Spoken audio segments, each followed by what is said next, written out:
தந்தையார் செய்த தச்சு தொழிலையே தமையனும் செய்தாரே. தங்க உழவர்கள் உழுதிட கலப்பைகள் செய்து கொடுத்தாரே.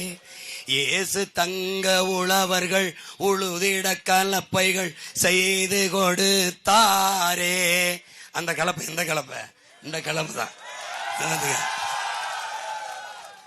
நிலங்களை உழுவது போல் உள்ளத்தை உழுங்கள் என்று உலக பிதா சொன்னபோது இயேசு ஊராரின் எண்ணமதில் ஒன்றாக பதிந்து விட்டார்.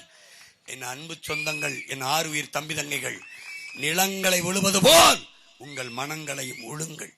நல்ல விதையை, தூய அரசியலுக்கு, தூய ஆட்சிக்கு, புரட்சிகர அரசியல் விதையை உங்கள் உள்ளங்களில் தூவுங்கள்.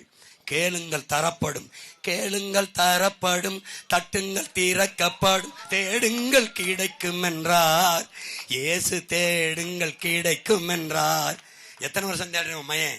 10 வருஷமா தேடுறேன். தேடிக்கிட்டே இருக்கேன். அதுல 36 லட்சம் மானத்தமிழ் மக்கள் இந்த மகனை தேடி வராங்க. வருவேன், நீ வருவ சொல்றாருல இறைமகன், உனக்கு முன்பாக நான் செல்கிறேன்னு.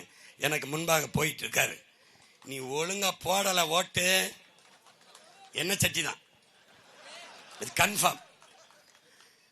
சிந்திச்சு பார்த்து எதையாவது கொஞ்சம் யோசிச்சு பாருங்க, மாறுங்க. கற்றறிந்த பெருமக்கள் நிறைந்த மாவட்டம் கன்னியாகுமரி நிகழ்ந்தது மாறுதல்.